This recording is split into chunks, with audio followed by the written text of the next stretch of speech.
L'histoire que j'ai vécue, tout a commencé il y a 2 jours. J'étais tranquillement installée dans mon canapé quand tout à coup, j'entendis un gros boom venant de l'étage.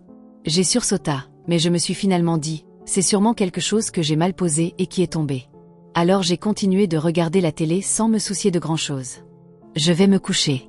J'ai plutôt passé une bonne nuit. Le lendemain, quand je prenais mon petit-déj devant la télé, évidemment, je me suis souvenu de ce bruit. J'ai eu un frisson dans le dos. La journée est passée. Tout s'est bien passé jusqu'au soir quand je prenais mon dîner. Mon tiroir s'est ouvert tout seul. J'ai eu très peur car j'ai repensé au bruit d'hier.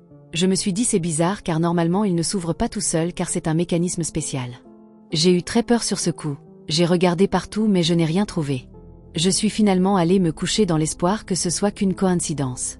Je me suis réveillée, j'avais oublié tout ce qui s'était passé.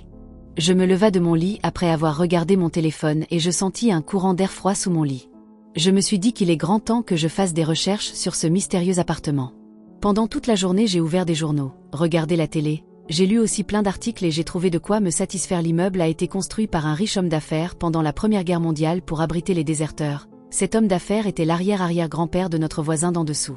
L'homme d'affaires était décédé durant la guerre. Mais on savait que sa femme était une très grande sorcière. Durant la Première Guerre mondiale, cet homme d'affaires collectionnait les cheveux des morts pour les donner à sa femme.